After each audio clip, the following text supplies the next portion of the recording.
hatiku. Dalam lingkungan orang-orang benar dan dalam jemaah. Besar perbuatan-perbuatan Tuhan, layak diselidiki oleh semua orang yang menyukainya. Agung dan bersemara pekerjaannya, dan keadilannya tetap untuk selamanya. Perbuatan-perbuatannya yang ajaib dijadikannya peringatan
biarlah kiranya ibadah kami di pagi hari ini Bapa berkenan di mata Engkau Bapa.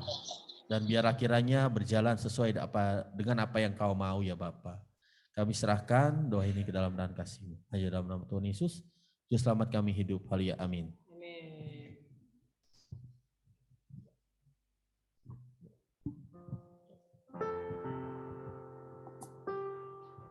Selamat pagi semua, salam Bapak Ibu.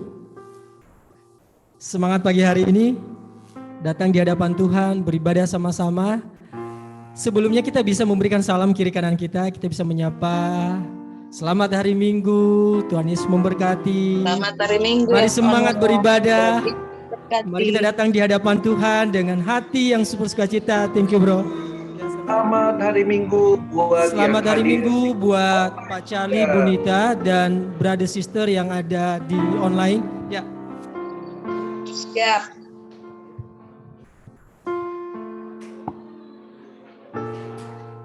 Selamat datang semuanya.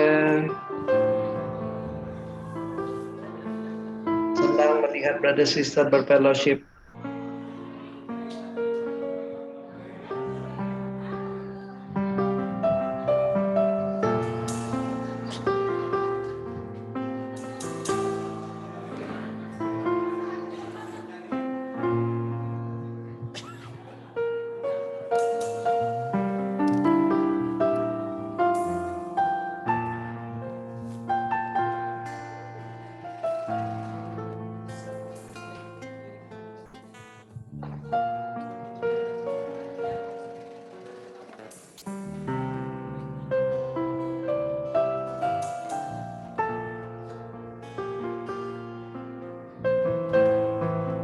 Oke, kita kembali ke duduk kita masing-masing. Sangat bersukacita ya kalau kita berkumpul bersama saudara-saudari di dalam Tuhan. Apalagi waktu kita datang bersama-sama memuji Tuhan, menyembah Tuhan di pagi hari ini. Mari kita berdiri sama-sama, saya mengundang Bapak Ibu. Kita menyembah Tuhan. Ajar kami Tuhan selalu untuk menghitung hari-hari kami, sehingga membuat kami semakin hari semakin beroleh hati yang bijaksana. Kami mau nyatakan ini lewat pujian. Ajar kami Tuhan. Ajar kami Tuhan, menghitung hari-hari, menghitung hari-hari, agar kami beroleh hati, agar kami beroleh hati bijaksana. Ajar kami Tuhan, ajar kami Bapa, hidup dalam jalan-Mu, agar semua rencana-Mu Tuhan, agar semua rencana-Mu digenapi. Amin. Nyatakan sama-sama, mulialah Engkau Tuhan. Dalam nama-Mu Tuhan, ajaib Engkau, ajarlah jalan-Mu. Pimpin kami,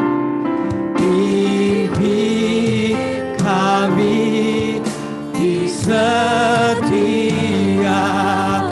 waktu. Besar setiamu, besar setiamu Tuhan. Agunglah Engkau Tuhan, agunglah karya-Mu. Yesusku, Yesus, kami bersyukur padamu.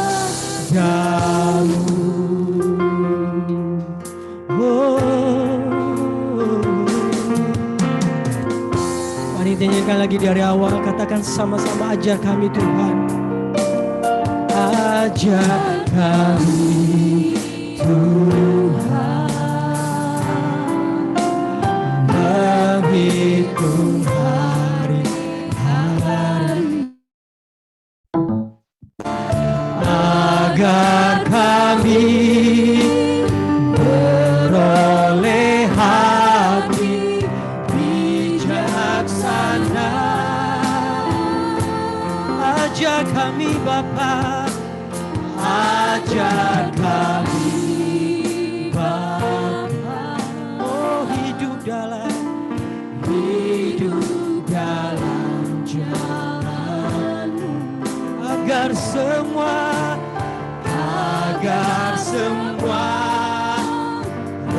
rencana-Mu digenapi. Oh mulialah nama-Mu Tuhan, dalam nama-Mu Tuhan. Nyatakan, ajarlah karya-Mu, pimpin kami di setiap waktu. Besar setiamu, besar setiamu Tuhan. Ajarlah karya-Mu, Yesus, Yesus, kami bersyukur padamu. Sekali lagi katakan sama-sama, mulialah nama-Mu Tuhan. Dalam nama-Mu Tuhan, ajarlah jalan-Mu. Pimpin kami Tuhan, pimpin kami di setiap waktu kami, di setiap aspek hidup kami Tuhan. Besar setiamu, besar setiamu Tuhan. Agunglah karya-Mu, Yesusku, Yesus,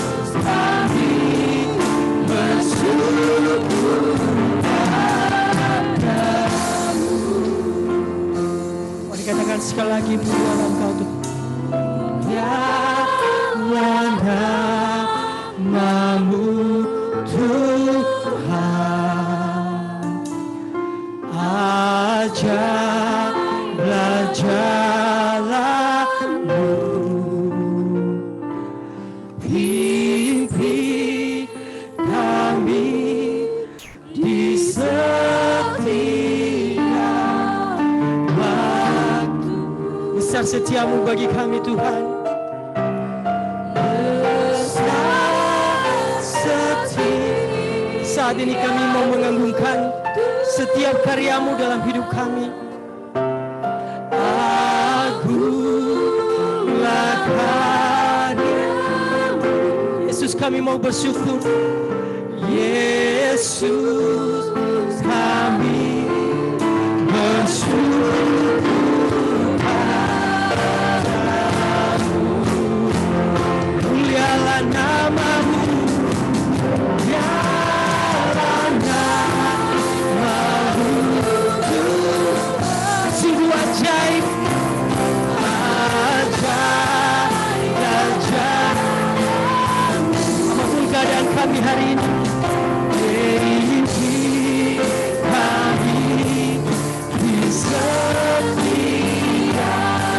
kemanapun Engkau membawa kami Tuhan, pimpin kami. Setiamu Tuhan, agunglah karyamu. Amin. Karyamu, Yesus, kami bersyukur padamu. Yesus, ku bersyukur. Yesus, kami bersyukur padamu. Kami mau bersyukur. Oh, Yesus, kami bersyukur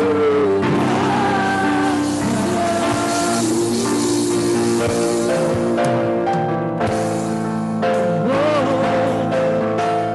Sebab ini kami mau renungkan Tuhan setiap kebaikan-Mu.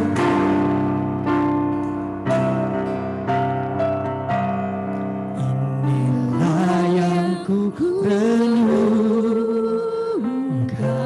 setiap waktu. Setiap waktu. Nyanyikan saudara-saudari.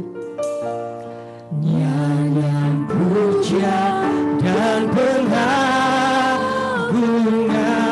hanya kepadamu Tuhan. Kepadamu. Biarlah manis kau dengar. Biarlah manis kau dengar Tuhan. Manis kau dengar Tuhan. Dan hatiku bersuka.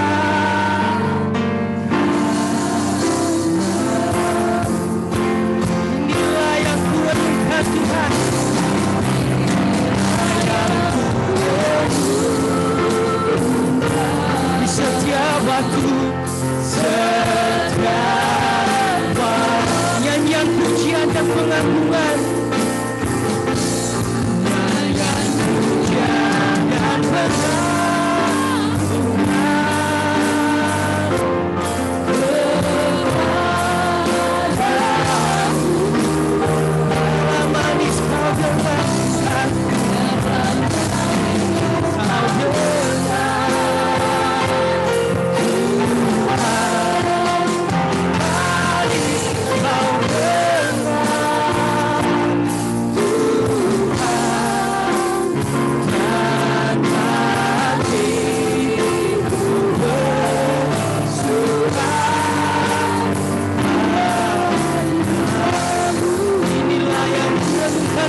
kehadiran Tuhan sama-sama.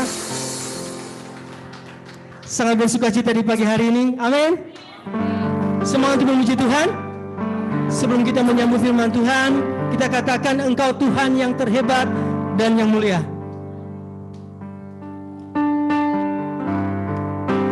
Kau terbesar dan mulia,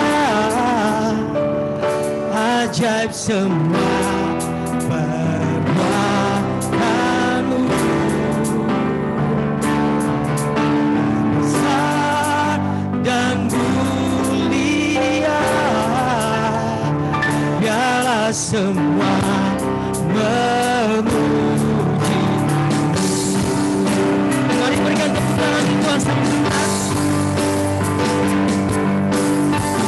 Berikan kemuliaan untuk Tuhan.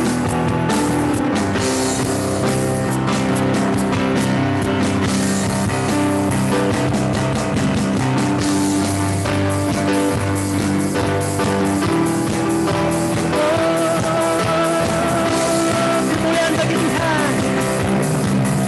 Aku memuji, semua jiwa aku bernyanyi, Allah-Mu ada dalamku. Angkat tangan. Angkat tangan aku memuji, angkat suara dan bernyanyi, Allah-Mu ada dalamku. Mari menari, mari menari memuji, akan sukacita. Katakan Kau terbesar, besar dan mulia, ajaib semua perbuatanmu. Kau terbesar, besar dan mulia, biarlah semua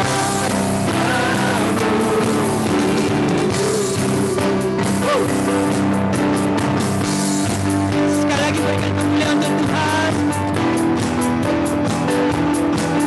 Senang hati aku memuji Tuhan. Senang hati aku memuji, senang jiwa aku bernyanyi, karena Roh-Mu ada dalamku. Angkat tanganmu, angkat tanganku memuji, angkat suara dan bernyanyi, karena Roh-Mu ada dalamku. Tuhan, mari menari buat Tuhan sama-sama. Mari menari memuji, akan sukacita. Kau terbesar, besar dan mulia, ajaib semua perbuatanmu. Katakan Dia terbesar, besar dan mulia, biarlah semua. Sekali lagi katakan Kau terbesar, besar dan mulia, ajaib semua perbuatanmu. Kau terbesar Tuhan, besar dan mulia, biarlah semua memuji.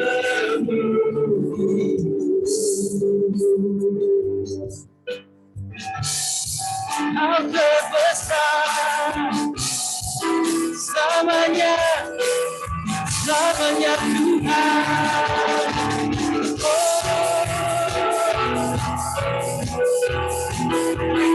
Besar, besar dan mulia, ajaib semua perbuatanmu. Besar dan mulia, biarlah semua memuji. Katakan sekali lagi. Besar dan mulia, ajaib semua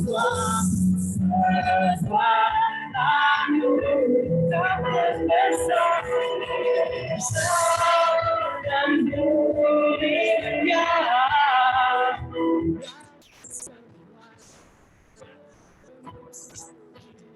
Siapa semua?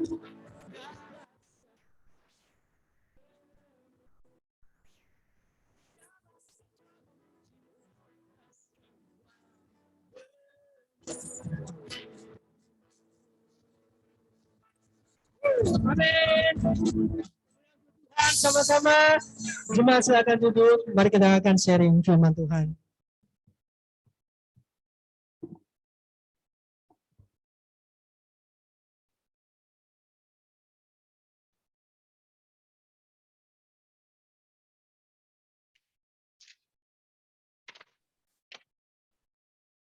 Selamat pagi semuanya.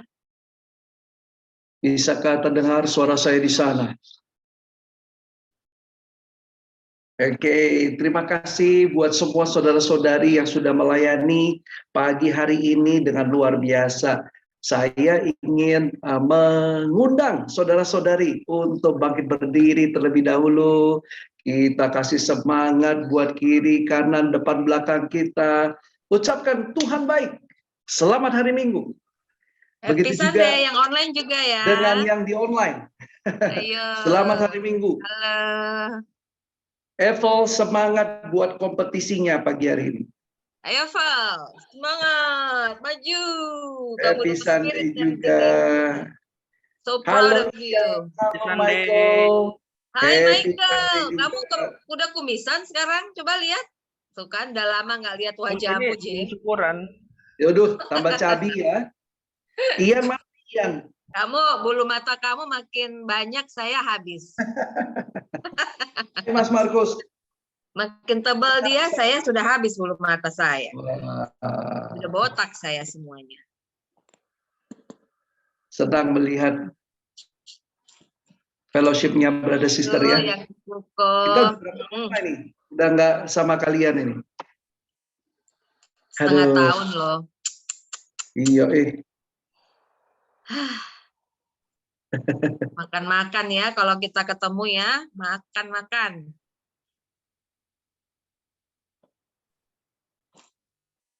Wah, selamat datang di ibadah keluarga GKDI Cirebon. Guys semuanya. Mereka fellowship di onsite, kita juga fellowship di Zoom juga ya. Bro Sunlip sudah siap untuk share screen pelajarannya? Nggak bisa denger nih kita yang di ruko heboh-hebohnya mereka ya. Dengeran? Kangen. Oke. Siap, sudah duduk manis semuanya. Oke, luar biasa ya. Oke, saya ingin mengucapkan selamat datang untuk saudara-saudari semua di bulan awal November. Ada 10 bulan telah kita lewati bersama-sama. Dan waktu tinggal 2 bulan lagi kita mengakhiri tahun 2022. Nah, saya berharap kita semua di sini bisa evaluasi, bisa tambah semangat. Karena kalau sudah mendekati Berber itu ada beberapa hal kan yang membuat kita semangat. Pertama, akan ada banyak liburan. Kedua, kalau bekerja akan ada bonus keluar di setelah hari Natal. Nah, tapi untuk para orang tua, nanti kalau mau liburan keluar budget lagi. Ya, tapi bulan ini kita akan mempelajari sesuatu hal yang baru, dan sebelumnya saya mengajak kita untuk bisa menundukkan kepala, kita bersatu di dalam berdoa bersama-sama. Mari kita berdoa. Terima kasih Tuhan Allah yang sangat mengasihi kami. Terima kasih untuk kami pagi hari ini boleh beribadah bersama-sama dengan saudara-saudari kami.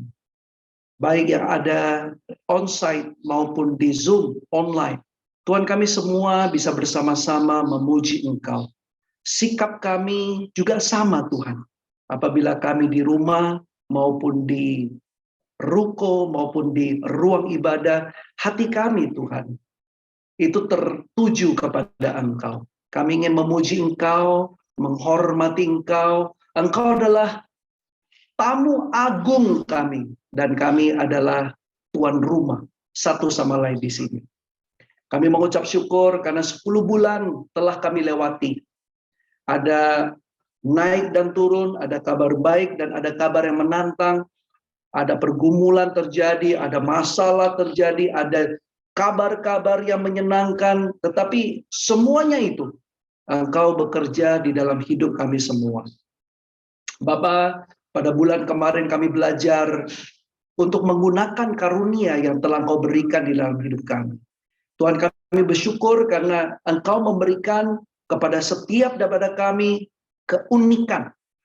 Tidak ada satupun di antara kami yang sama. Setiap daripada kami memiliki fungsi yang berbeda-beda. Bapak, biarlah setiap bulan pada saat kami belajar, kami boleh bertumbuh, kami bisa ada 1-2 hal yang kami lakukan yang berbeda, sehingga Tuhan kami bisa melihat bahwa Engkau bekerja dalam hidupnya kami, Engkau menggunakan hidup kami sebagai satu kesaksian, surat terbuka buat orang-orang lain di sekitar kami. Tuhan, Engkau ingin kami menggunakan karunia kami untuk dapat memuji menyembah Engkau, tapi juga menggunakan karunia kami untuk dapat menjadi pengaruh buat masyarakat, buat keluarga kami, buat teman-teman yang mengenal kami.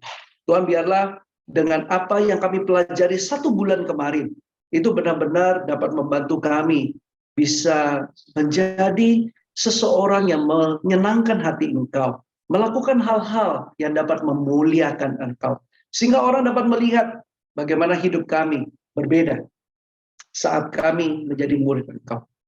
Berkati hamba Tuhan, supaya dapat memberikan semangat, dapat memberikan cerita yang dari dalam firman-Mu, yang dapat membangkitkan semangat, sehingga kami bisa mengerti dengan lebih dalam tentang apa maksud dan kehendak Engkau dalam hidup kami.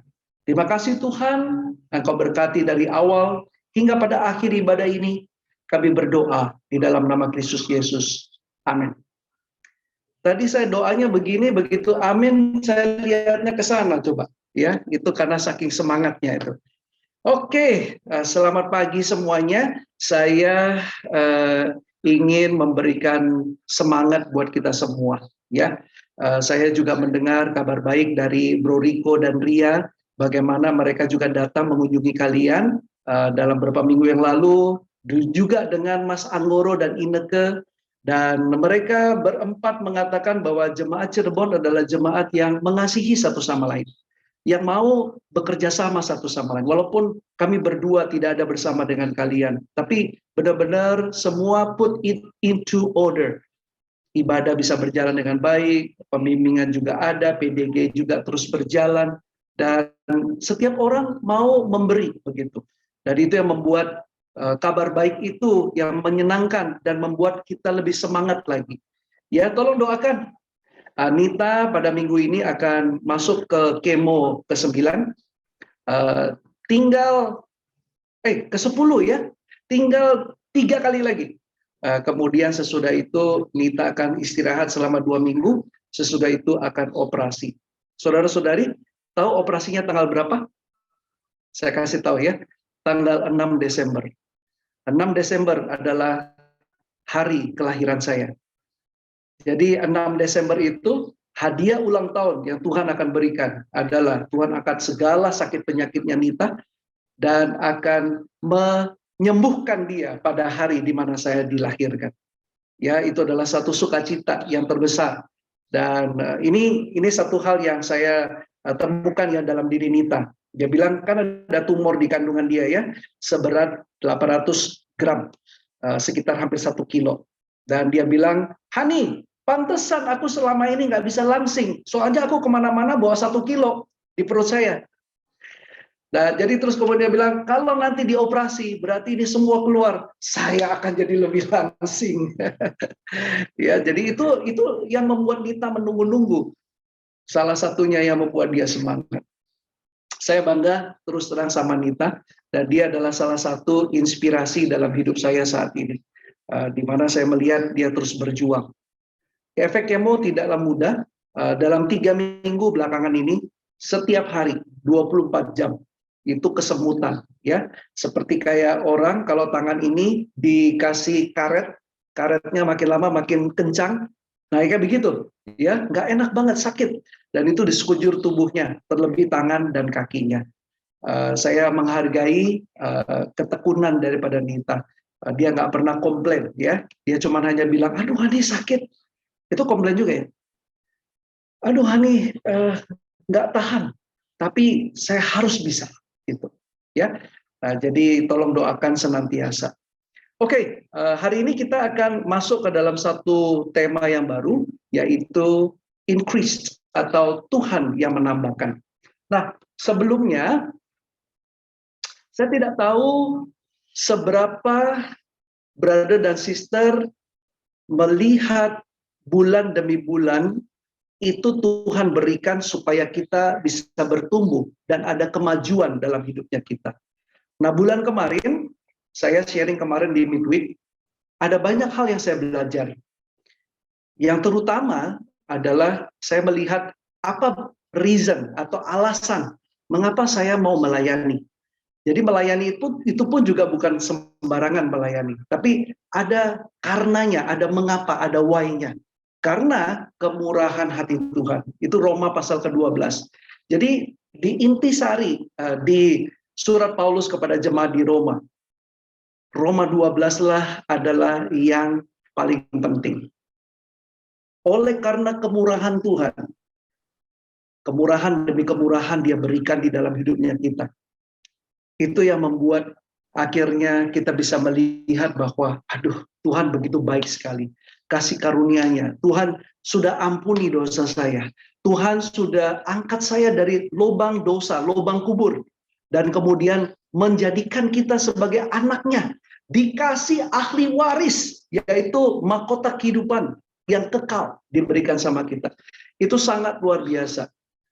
Tuhan sendiri memberikan anaknya yang tunggal untuk dapat menjadi mediator buat kita dengan Tuhan yang begitu kudus. Itu nggak ada cerita. Kita yang tidak layak dibenarkan sama Tuhan. Nah, oleh karena kemurahan Tuhan itu, maka kemudian kita bisa mempersembahkan tubuh kita, seluruh tubuh kita, untuk dipergunakan sebagai korban persembahan yang hidup, yang kudus, dan yang berkenan kepada Tuhan. Jadi hidupnya kita ini adalah bukan milik kita lagi, saudara-saudari. Ini yang saya belajar bulan kemarin ya. Hidup kita, seluruh tubuh kita, itu dipergunakan untuk memuliakan Tuhan. Ternyata itu adalah keinginan daripada Tuhan. Jadi yang hidup, Tuhan ingin memberikan kita persembahan yang hidup, yang dapat kelihatan nyata. Kemudian yang kudus, kita menggunakan seluruh tubuh kita untuk kekudusan. Dan segala sesuatu yang kita lakukan, tujuannya adalah untuk menyenangkan hati Tuhan, memuliakan Dia. Nah, jadi saya berharap ini continue ya, nggak cuma hanya dalam 1 bulan kemarin saja kita menggunakan karunia-karunia kita untuk memuliakan Tuhan. Tapi untuk seterusnya kita jadi ngerti. Wah, kenapa saya mempersembahkan tubuh hidup saya, our purpose in life, itu tujuannya adalah untuk bisa memuliakan Tuhan. Nah, pada bulan ini kita akan belajar suatu hal yang berbeda. Kita akan belajar dari kitab Ulangan. Nah, kalau misalnya zaman dulu, Ulangan, kalau masa kita sekolah, suka nggak pada? Kalau besok gurunya bilang, besok kita ada ulangan. Pasti itu ya, ini di sana siapa tuh yang masih sekolah ya?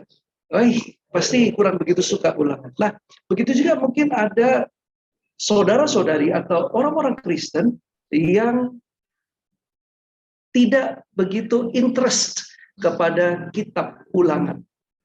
Padahal kitab ini adalah salah satu kitab yang terpenting di antara 5 kitab Taurat yang ditulis oleh Musa. Apa itu? Kita akan segera mempelajarinya. Oke, silakan share screen dulu, saudara. Oh, sudah ya di sana ya. Oke. Sip.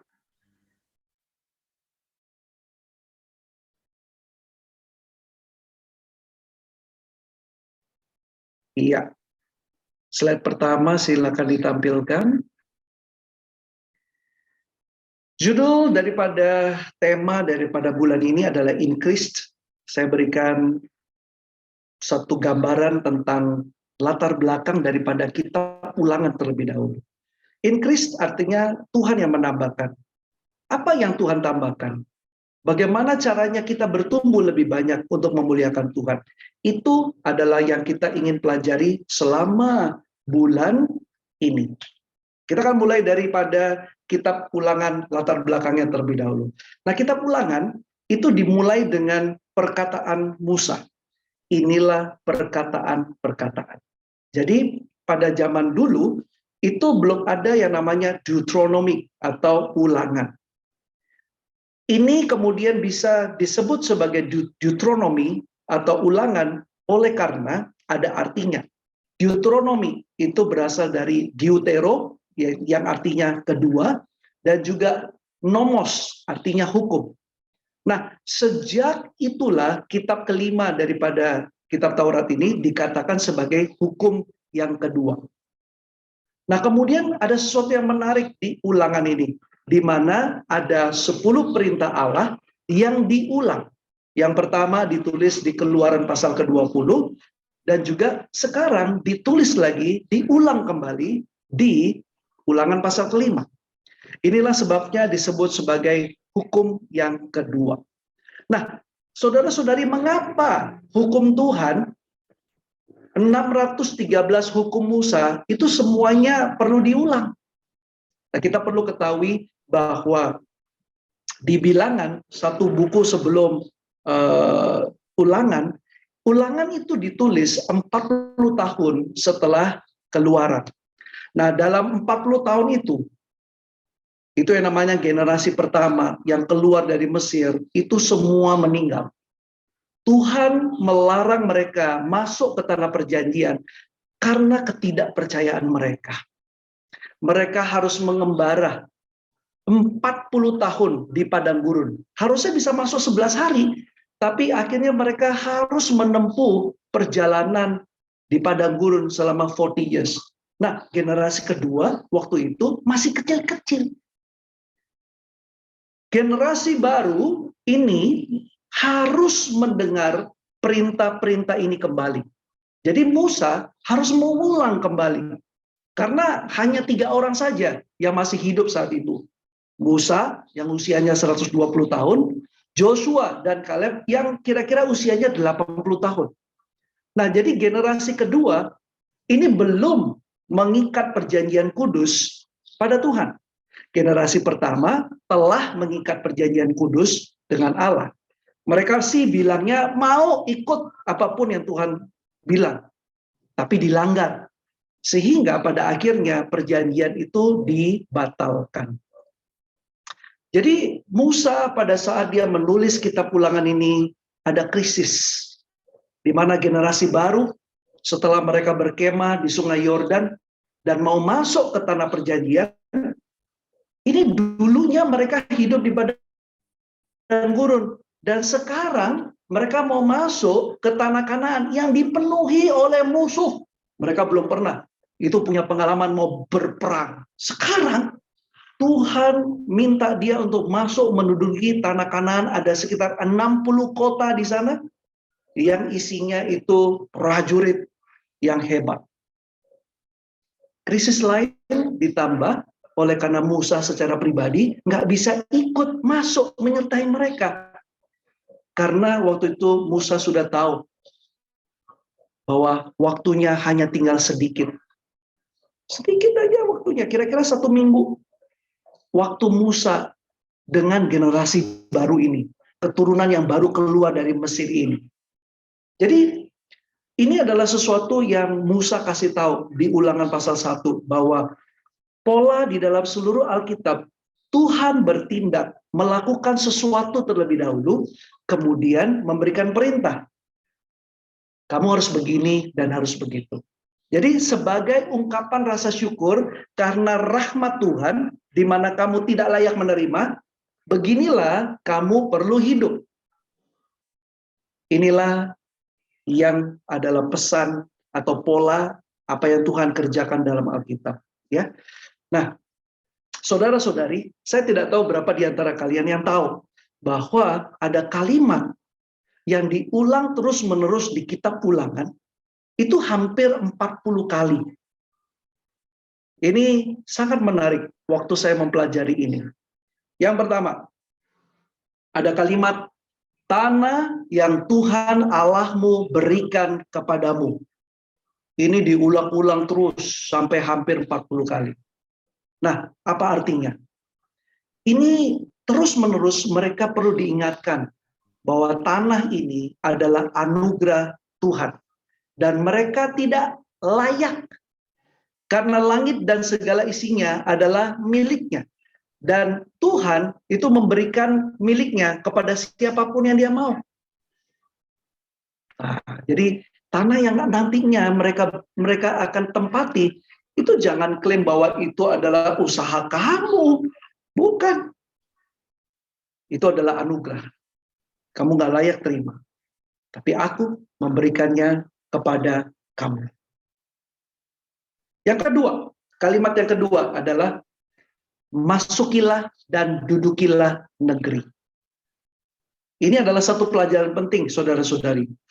Semua yang diterima dari Tuhan adalah hadiah. Tetapi kamu harus mengambilnya. Kalau enggak, kita tidak dapat mendapatkannya. Ya, saya kasih contoh. Siapa di antara kita di sini kalau saya bilang, kalau saya khotbah di sana di atas podium ya, saya bilang, oke, saya ada coklat. Siapa yang mau makan coklat ini silakan, tapi harus maju ke depan ya. Coba bayangkan, berapa banyak orang waktu saya khotbah itu fokusnya sama saya. Kayaknya fokusnya lebih banyak ke arah coklatnya kan, betul nggak? Nah, ini kalau misalnya semua orang lihat coklat, pengen makan coklat, tapi tiba-tiba El masuk dengan tingkahnya dia bilang coklat. Kemudian dia ke depan ke podium, saya lagi khotbah, dia ambil coklatnya, terus dia makan di depan. Itu gimana tuh? Wah. Jadi yang lainnya merasa, aduh iya ya, harusnya saya kayak El aja cuek ya, supaya saya bisa menikmati coklat itu. Aduh. Nah, ini adalah seperti begini, saudara-saudari. Keselamatan itu adalah anugerah Tuhan. Pada saat itu ya. Tapi kamu harus masuk dan memilikinya. Jadi ada kerjasama di sini, dan Tuhan tidak pernah memaksakan kehendak. Ia berkata, inilah tanah yang kuberikan, tapi giliran kamu sekarang yang harus masuk dan mengambil. I give it to you, but you have to take it. Nah, ini adalah sesuatu hal yang sangat menarik ya. Untuk memiliki satu keselamatan, untuk memasuki tanah perjanjian, itu ada harga yang harus dibayar dengan sangat mahal. Mereka harus berperang. Mereka harus berjuang. Jadi, meskipun Tuhan memberikan semuanya kepada kita, kita harus mau mengambilnya. Inilah cara kerja di perjanjian lama dan perjanjian baru. Tuhan menawarkannya dengan bebas, tapi sikapnya kita harus meraih dan mengambilnya. Jadi pemberian itu akan menjadi milik Anda jika Anda mau mengambilnya. Nah, kemudian waktu Musa lagi mempersiapkan generasi untuk mau masuk, kan ada di antara mereka, ini sih tanah memang milik kita ini. Tuhan udah bilang itu punya kita. Nah, pertanyaannya, apakah benar tanah ini milik mereka? Jika kita pelajari kitab Ulangan dengan benar-benar, ada dua kesimpulan. Next slide, please. Yaitu kepemilikan tanpa syarat dan pendudukan bersyarat. Apa artinya ini, saudara-saudari? Begini, ini adalah satu situasi Israel hingga saat ini. Kepemilikan tanpa syarat itu maksudnya adalah begini. Aku, yaitu Tuhan, memberikan tanah ini selamanya. Tapi bukan berarti kamu bisa menduduki selamanya. Mengerti ya? Aku memberikan tanah ini selamanya sama kamu, tapi bukan berarti kamu bisa mendudukinya untuk selamanya. Arti daripada pendudukan bersyarat adalah artinya memang ini milikmu tanpa syarat sampai selamanya. Tapi perihal kamu tinggal dan menikmati tergantung dari cara hidupmu di dalamnya. Inilah yang disebut pesan daripada kitab Ulangan. Kamu boleh menduduki tanah itu selama kamu mengikuti hukumku, ini kata Tuhan. Kalau tidak, meski tanah itu milikmu, meskipun aku telah berikan sama kamu, tapi kamu tidak bebas untuk menduduki dan menikmatinya. Tanah ini bisa dirampas kapanpun oleh siapapun, meskipun milik mereka selamanya, karena mereka tidak hidup benar, maka tanah itu bisa diambil kembali. Jadi ini terus-menerus diingatkan oleh nabi-nabi di Perjanjian Lama, mengatakan bahwa tanah ini adalah milikmu, but kamu nggak bisa menikmatinya jika kamu terus hidup berdosa seperti bangsa-bangsa lain. Saudara-saudari, ini loh yang perlu kita pelajari sama-sama dari kitab Ulangan. Sampai hari ini, janji-janji Tuhan itu bersyarat. Janji Tuhan itu akan mencurahkan, dia akan memberkati, dia akan memberikan kita kesejahteraan. Tapi ada syarat dan ketentuan yang berlaku, yaitu semuanya itu anugerah, tapi cara hidup kita yang akan menentukan apakah kita bisa terus menikmati daripada kebaikan Tuhan atau tidak. Jadi jangan pernah berpikir bahwa wah, kebaikan Tuhan itu akan terus-menerus saya terima, keselamatan terus-menerus ada sama saya. Itu sama saja tidak mengerti tentang kepemilikan tanpa syarat dan pendudukan bersyarat itu tadi. Saudara-saudari, saya ingin memberikan semangat buat kita bahwa keselamatan itu adalah anugerah, tapi ada syaratnya. Kita perlu hidup terus-menerus di dalam Tuhan, sehingga kita terus bisa menikmati berkat daripada Tuhan, kebaikan daripada Tuhan, dan penyertaan daripada Tuhan. Oke? Nah, sekarang kita masuk ke dalam sejarah ya. Oke, ini ada satu istilah di dalam sejarah kuno, bahwa raja yang menguasai daerah kekuasaannya itu akan mengadakan perjanjian dengan daerah yang dikuasainya. Ini yang disebut dengan perjanjian Raja Pengayom. Jadi raja yang menduduki daerah jajahannya disebut pengayom. Nah, ini istilahnya adalah suzerain treaty atau agreement. Perjanjian ini dibuat antara raja dengan negara yang tunduk di bawahnya. Nah, saya akan jelaskan. Jika raja itu memberikan satu agreement, dia akan menjamin sepenuhnya dan akan memenuhi kebutuhan dari rakyat yang dia jajah. Jika rakyatnya patuh, akan dilindungi, akan dijaga, dan raja tertulis akan memenuhi kebutuhannya. Jika tidak, maka mereka akan dihukum. Nah, jadi sejarah itu mengatakan bahwa di Mesir, Firaun pun itu juga telah memberikan perjanjian Raja Pengayom pada daerah-daerah jajahan-jajahan yang lainnya. Secara garis besar, itu kok bisa sama dengan Ulangan? Karena Musa, ingat ya, dia dibesarkan di Universitas Mesir. Dia sudah sangat familiar dan belajar daripada kebudayaan Mesir. Oh, jadi kalau misalnya Mesir atau Firaun take over satu daerah, dijajah, dia membuat satu perjanjian. Nah, kemudian Musa juga memberikan pesan yang sama kepada bangsa Israel, bahwa Tuhan itu adalah rajamu dan kamu adalah rakyatnya. Inilah perjanjiannya sama kamu. Inilah bagaimana kamu harus bersikap. Jika kamu berlaku sesuai dengan hukumnya Tuhan, maka kamu akan baik-baik saja. Tapi jika kamu tidak patuh, ada sanksinya. Jika mereka nggak hidup sesuai dengan aturannya, ada sanksinya. Oke, next slide please. Ini ada sanksi. Jadi kalau tadi Suserin agreement tadi, kalau misalnya tidak patuh, raja akan menghukum. Inilah yang terjadi di Perjanjian Lama. Dan inilah yang juga akan menjadi pola di dalam kehidupan kita sebagai seorang Kristen. Apa itu? Sanksi alami waktu itu.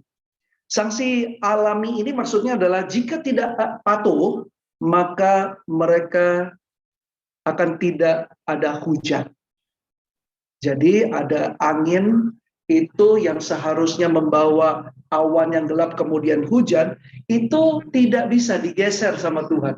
Sehingga ini kalau mereka tidak obey ya, tidak patuh, maka suasana di bawah itu karena tidak ada hujan, itu akan seperti hidup di padang gurun. Masih ingat saudara-saudari, waktu zamannya Elia, itu kan hujan, waktu dia berdoa, hujan tidak turun selama 3,5 tahun. Itu semua oleh karena apa? Oleh karena mereka menyimpang dari apa yang Tuhan kehendaki. Jadi itulah hukuman daripada Tuhan. Nah, jika tidak berubah, akan ada sanksi yang lebih keras lagi. Yaitu Tuhan akan membangkitkan bangsa yang lain, yaitu Filistin. Ini adalah musuh bebuyutannya Israel ya. Bagaimana kita bisa tahu? Ini ada di mana? Di Amos pasal 9. Ini sangat menarik bahwa Tuhan membawa dua bangsa yang berlainan. Yang satunya umat Tuhan, yang satunya lagi dipersiapkan bahkan untuk hidup berdampingan di daerah yang sama. Jadi Israel dan Filistin itu hidup berdampingan. Poinnya adalah gini, jika kamu patuh akan ada damai, Tuhan bilang. Jika tidak, aku akan kirimkan Filistin untuk menghukummu. Sangat sederhana. Dan ini semuanya dapat kita lihat di seluruh Perjanjian Lama. Nah kalau gitu, penting nggak kita belajar tentang pola, tentang Tuhan di Perjanjian Lama? Penting banget. Perjanjian Lama adalah salah satu buku yang isinya menggambarkan tentang pola kerja Tuhan. Dan kalau kita ngerti ini, brother dan sisters, kita akan betul-betul menjaga kehidupan kita dengan lebih baik lagi. Oke? Nah, gini, Tuhan itu bisa membawa musuh masuk ke tanah perjanjian juga. Supaya apa? Supaya bisa mengusir bangsa-bangsa yang telah tinggal di sana. Jadi, tanah perjanjian itu kan ada orang yang tinggal di sana sebelumnya. Kebanyakan adalah orang Amori dan Kanaan. Nah, dan supaya bangsa Israel bisa tinggal di sana, mereka semua harus diusir dari tanah itu. Nah, ini banyak orang bilang bahwa, aduh kok Tuhan dalam Perjanjian Lama itu kelihatannya, garang banget sih, ya, kayaknya kok kayak semena-mena gitu. Sungguh kayak nggak bermoral. Menduduki tanah orang, kemudian membunuh mereka, kemudian mempunahkan mereka, dan menduduki tanah yang bukan miliknya. Nah, jadi akhirnya ada timbul pertanyaan begini, apakah benar Allah Bapa kita adalah Bapa yang penuh kasih? Ya, jadi itu adalah orang-orang banyak melihat Perjanjian Lama itu, aduh kayaknya nggak mungkin lah. Mana mungkin sih yang namanya seluruh bumi ini diciptakan dalam 6 hari? Nggak mungkin. Menurut pikiran kita. Dan kemudian kita lihat yang satu ini lagi, ya. Aduh kok gini ya? Ini kok kayak semena-mena banget sih? Oke, saya mau kasih tahu. Ini yang paling krusial di kitab Ulangan. Jawabannya adalah gini, brother sister. Bangsa-bangsa itu yang Tuhan suruh bangsa Israel itu punahkan, sikat semuanya. Itu adalah bangsa-bangsa yang layak mendapatkan hukuman. Saya jelaskan. Di Kejadian 15, itu keturunan Abraham dibiarkan berada di negeri asing selama 400 tahun. Hingga kedurjanaan orang Amori itu sudah genap. Artinya apa saudara-saudari? Tuhan itu begitu sangat sabar. Ia menanti 400 tahun sehingga kejahatan itu makin parah dan sangat parah. sehingga mereka tidak layak tinggal di sana. Mereka nggak layak tinggal dimanapun di bumi ini. Seperti kita ketahui, bumi ini adalah miliknya Tuhan, ya, diperuntukkan untuk orang yang baik. Tanah kudusnya itu diperuntukkan untuk orang-orang yang kudus. Nah, inilah pesan daripada Alkitab. Dan cepat atau lambat kelak Tuhan tidak akan mengizinkan bangsa-bangsa tertentu menguasai bumi. Dan ia sangat sabar menanti lama sekali hingga kejahatan Amori sudah puncaknya. Nah, pada saat itulah ketika Tuhan melihat itu, Tuhan membawa Israel keluar dari Mesir untuk memusnahkan mereka. Sekarang kejahatan orang Amori itu sangat luar biasa. Ya, next slide please. Ini ya, kalau ada orang Amori di sana, itu nggak bakal aman. Jika mereka dibiarkan hidup, bakalan kacau orang-orang yang tinggal di dalamnya di sana. Ada penyakit seksual, ada di mana-mana di Kanaan. Ya, coba bayangkan, kita mau masuk ke dalam satu tanah perjanjian yang Tuhan sudah kasih, tetapi ada begitu banyak penyakit menular, penyakit seks menular. Nah, ketika mereka mau masuk ke Kanaan, kan nggak selamat. Kalau mereka tahu bahwa di sana ada penyakit seksual, ada di mana-mana. Nggak bagus untuk keselamatan mereka. Nah, oke, saya ingin kutip ada satu ayat di Ulangan pasal 9 ya. Ulangan 9 ayat 4-5. Next slide please. Janganlah engkau berkata dalam hatimu apabila Tuhan Allahmu telah mengusir mereka dari hadapanmu, karena jasa-jasakulah Tuhan membawa aku masuk menduduki negeri ini. Padahal karena kefasikan bangsa-bangsa itulah Tuhan menghalau mereka dari hadapanmu. Bukan karena jasa-jasamu atau karena kebenaran hatimu engkau masuk menduduki negeri mereka, tapi karena kefasikan bangsa-bangsa itulah Tuhan Allahmu menghalau mereka dari hadapanmu. Jadi, apa dasar bagi bangsa Israel untuk memasuki dan memiliki tanah perjanjian? Jawabannya adalah karena kefasikan bangsa-bangsa. Bobrok, parah banget.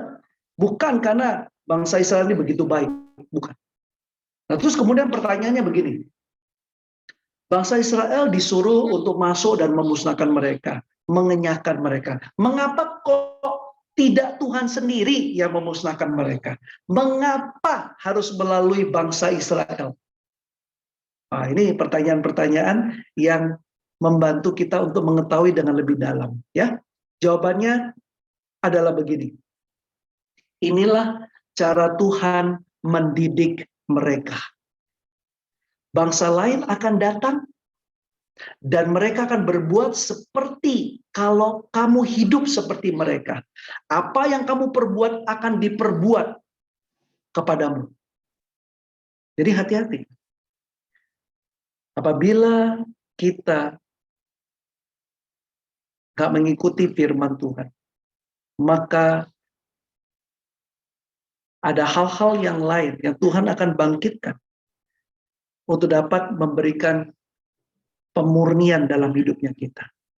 Ini adalah pelajaran daripada kitab Ulangan. Oke, kita balik lagi. Gimana sih kehidupan di Kanaan itu, bro, Pak Pendeta? Kehidupan di Kanaan itu, pendeknya, semua yang Tuhan larang, mereka lakukan. Jadi, itu adalah gambaran daripada tanah Kanaan yang umatnya Tuhan tuh mau masuk. Jadi mau masuk, Tuhan udah tahu, Allah ini gila banget.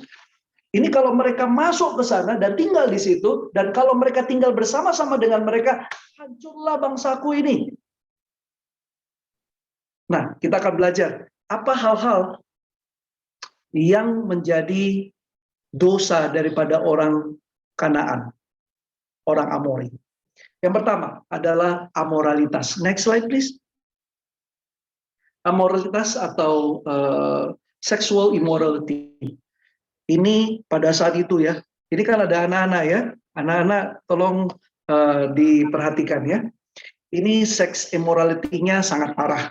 Ada seks pranikah, perzinahan, incest, homoseksual, dan mereka berpakaian tidak sesuai dengan jenis kelamin, kumpul kebo, seks anal, seks dengan binatang, perceraian, kemudian pernikahan kembali, sehingga banyak sekali penyakit seksual tersebar. Kitab Ulangan melarang untuk melakukan hal-hal itu. Yang kedua, ketidakadilan atau injustice. Ini artinya yang kaya bertambah kaya, yang miskin makin miskin. Jadi ada kesombongan di sana, tamak, keegoisan, eksploitasi, menyisihkan orang-orang yang lemah, yang buta, tuli, lumpuh, janda-janda, yatim piatu, semuanya diperlakukan sewenang-wenang. Semua orang mau jadi yang pertama, gak mau jadi yang kedua. Di kitab Ulangan Allah berkata ini gak boleh begitu. Beri perhatian pada orang yang lemah, yang buta, yang lumpuh, janda-janda dan yatim piatu. Oke, yang ketiga. Dosa yang ketiga adalah penyembahan berhala atau idolatry. Nah, ini terjadi yaitu praktek-praktek okultisme. Kemudian tahayul, astrologi, jailangkung termasuk di dalamnya ya, panggil-panggil arwah itu ya. Minta petunjuk pada arwah, nah itu dia. Yang paling parah itu adalah kultus kesuburan. Yaitu pemujaan Dewi Bumi, pemujaan Dewi Alam, dan untuk menambah kesuburan. Untuk itu mereka mengadakan ritual seks dalam kuil. Yaitu mereka menyembah dengan cara bersetubuh. Jadi ada disediakan pelacur-pelacur di dalam kuil. Jadi ada yang namanya pelacur pria dan ada pelacur wanita. Dan mereka menyembah dengan cara bersetubuh dengan mereka. Nah, jadi nggak heran ya, kuil ini penuh padat. Semoga itu tidak terjadi ya. Nah, ini yang parahnya adalah di sana ada yang namanya Asyera, yaitu tiang yang ada alat kelamin laki-laki. Jadi nongol gitu ya. Jadi ini semua ada tersebar di Kanaan. Jadi okultisme, tahayul ada di mana-mana. Coba bayangkan, bangsa kepemilikannya umatnya Tuhan mau masuk ke negeri yang kayak begini. Tuhan tahu lebih daripada semuanya. Tuhan tahu mereka perlu ditumpas. Tapi gini loh, saudara-saudari. Kalau kamu baca atau kamu dengarkan apa yang tadi saya bicarakan tentang amoralitas, ketidakadilan, penyembahan berhala. Kok kayaknya dunia ini sekarang sedang menuju ke arah sini? Betul? Kira-kira apa yang Tuhan akan lakukan dalam keadaan sekarang ini? Itulah kenapa kita menjadi umatnya Tuhan perlu untuk mempersiapkan diri untuk hidup sesuai dengan apa yang Dia mau. Oke? Nah, inilah latar belakang kitab daripada Ulangan ya. Nah, jadi Tuhan mengatakan gini, ketika kamu masuk ke tanah perjanjian, jangan hidup seperti mereka. Jika tidak, kalau kamu mau ikut hidup mereka, maka aku akan menyuruh bangsa lain membunuh kamu.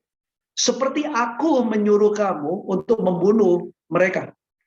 Ini bukan karena kamu baik, tapi melainkan karena mereka jahat. Nah, jadi sampai di sini, ini adalah satu dilema ya buat Musa secara pribadi. Bayangkan kalau kamu jadi Musa. Jadi Musa udah pernah mengalami generasi pertama, mengeluarkan mereka dari Mesir, tapi sekarang generasi baru yang muncul, ya mereka nggak ngerti apa-apa. Tapi mereka harus masuk untuk menduduki tanah Kanaan. Jadi ini dilema ini. Bagi Musa menghadapi generasi baru yang telah kehilangan tanah leluhur mereka. Orang di gurun aja, kalau kamu pelajari, mereka itu nggak ada musuh, tapi udah hidupnya itu sulit, komplit, dan lain sebagainya. Nanti gimana waktu masuk ke tanah perjanjian? Ini akankah mereka taat? Ini akan berhasil nggak nih apa yang Tuhan bilang? Apakah mereka akan membersihkan dengan sungguh-sungguh bangsa-bangsa itu untuk dimusnahkan, atau mereka akan kompromi? Yang menjadi dilema lagi, waktu Musa nggak bisa lama, cuma 1 minggu bersama dengan generasi baru ini. Dia nggak bisa masuk lagi bersama dengan mereka. Musa khawatir dengan generasi ini. Saudara-saudari, bukankah kita sebagai orang tua juga perlu berpikir hal demikian kepada anak-anak kita? Kita sudah melalui begitu banyak hal ya. Kita tahu bagaimana pola kerja Tuhan. Dan kita tahu bagaimana kita perlu mempersiapkan generasi kita berikutnya. Ya, kalau orang tua mempersiapkan anak-anaknya, kalau jemaat yang dewasa mempersiapkan jemaat yang masih muda-muda untuk mereka bisa mengenal Tuhan dengan baik, supaya mereka bisa hidup sesuai dengan kehendak Tuhan. Tapi ini kan dilema juga, karena kita hidupnya nggak tahu berapa lama. Jadi saya belajar dari kitab Ulangan ini membantu saya untuk melihat, iya ya, Musa cuma tinggal punya 1 minggu. Saya pun nggak punya banyak waktu. Hari ini Joe dan Nico kembali pergi ke Indonesia setelah 2 minggu ada di sini. Itu satu sukacita yang besar buat kita, terutama memberikan dorongan semangat buat Nita. Waktunya singkat banget, kayaknya 2 minggu itu lama ya, tapi buat kita, kayaknya baru kemarin datang, pagi tadi udah pulang, gitu ya, cepat banget. Dan waktu ini begitu cepat sekali. Tiba-tiba dulu waktu mereka masih kecil, kita devotional, ngajarin gitu ya. It's a family devo time, it's a family devo time, it's a family devo time. Sekarang udah nggak bisa gitu, diskusi, ngobrol, sharing firman udah lebih berat. Tapi waktunya itu singkat loh. Mereka saat ini sudah mau lulus kuliah. Sebentar lagi mereka kerja, single dan lain sebagainya. Parents, saya mau memberikan semangat buat kita untuk mempersiapkan generasi penerusmu, anak-anakmu, anak-anak kita. Jemaat yang dewasa perlu untuk mempersiapkan brother sister kita yang masih muda, single, perlu rise up untuk supaya bisa menjadi generasi penerus dan terus-menerus memuliakan nama Tuhan. Oke, kita balik lagi ya. Oke, jadi di kitab Ulangan ini ada yang menarik, yaitu berisi khotbah Musa di akhir hidupnya. Jadi Ulangan ini berisi 3 pidato Musa yang panjang. Bicaranya 3 kali. 3 pidato panjang ini durasinya hampir 1 harian. Karena waktunya nggak banyak kan, 1 minggu gitu ya. Dan gaya di penulisan di Ulangan ini secara lisan dan tulisan. Apa artinya? Ini begini. Jadi waktu Musa menulis, ini seperti kayak seorang bapak kepada anaknya. Ya, sangat hangat, sangat emosional, sangat ekspresif, dan dia kayak, aduh anak-anakku, ini kan bapakmu, bapak itu ngomong seperti ini demi kebaikanmu. Sangat hangat sekali dan dituliskan dengan sangat baik. Jadi dari 6 hari terakhir dari kehidupan Musa itu begini ceritanya. Hari pertama, ketiga, dan kelima dia khotbah, dia ceramah sepanjang hari. Kemudian hari 2, 4, dan 6 dia nulis. Karena dia pintar kan Musa ini ya, berasal dari latar belakang dibesarkan di Universitas Mesir gitu ya. Jadi dia bisa ngomong dan dia bisa nulis. Jadi hari ini dia bicara, besoknya dia tulis. Besoknya lagi dia pidato, besoknya lagi dia nulis selama 6 hari. Dan tulisannya itu dia bilang kepada imam-imam. Dia kasih tulisan-tulisan itu kepada imam-imam untuk menyimpannya dengan baik-baik dalam tabut perjanjian. Nah kemudian dia bilang jangan lupa untuk memperkatakan ini. Jangan dirubah satu kata pun. Bicarakan ini setiap 7 tahun pada umat Israel. Nah ini adalah yang terakhir ya. Jadi ada 3 khotbah Musa. Hari ini saya cuma bahas 1 saja. Jadi kalau misalnya ada kesempatan lain di bulan ini, saya akan bahas 2 khotbah Musa yang berikutnya. Jadi khotbah Musa yang pertama, ini adalah tentang masa lalu. Ya, ini adalah kilas balik saat bangsa Israel keluar dari Mesir dan bagaimana hidupnya selama 40 tahun lebih. Apa yang dilakukan oleh bapak-bapak mereka? Jadi Musa itu menjelaskan apa kesalahan yang dilakukan oleh bapak-bapak mereka. Mengapa bapak-bapakmu itu dulu gagal, dan sekarang ini kamu nggak boleh gagal. Nah, kamu harus tahu bahwa orang yang nggak beriman itu akhirnya hidupnya begitu. Tapi kalau kamu beriman, setia, kamu akan diberkati. Nah, ini adalah pesan yang penting. Hari ini saudara-saudari, kamu dan saya ingin menjadi orang-orang yang diberkati sama Tuhan. Betul toh? Kalau saya tanya, siapa yang mau diberkati sama Tuhan? Waduh, bukan cuma lihat tangan satu, tangan dua, jempol kaki pun juga angkat tangan juga ya. Semua mau.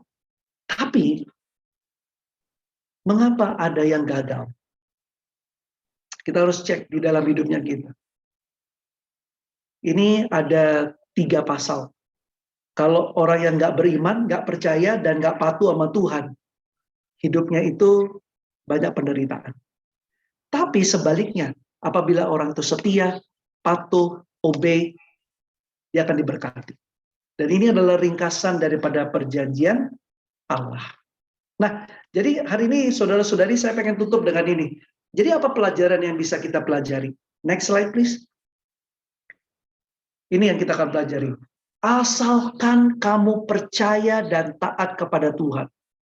Lihat apa yang akan Tuhan bisa lakukan di dalam hidup kita. Ulangan 4 ayat 1-4. Maka sekarang hai orang Israel, dengarlah ketetapan dan peraturan yang kuajarkan kepadamu untuk dilakukan, supaya kamu hidup dan memasuki serta menduduki negeri yang diberikan kepadamu oleh Tuhan Allah nenek moyangmu. Janganlah kamu menambahi apa yang kuperintahkan kepadamu, dan janganlah kamu menguranginya. Dengan demikian kamu berpegang pada perintah Tuhan Allahmu yang kusampaikan kepadamu. Matamu sendiri telah melihat apa yang diperbuat Tuhan mengenai Baal Peor, sebab Tuhan Allahmu telah memusnahkan dari tengah-tengahmu semua orang yang mengikuti Baal Peor. Sedangkan kamu sekalian yang berpaut pada Tuhan Allahmu masih hidup pada hari ini. Apa yang kita bisa belajar?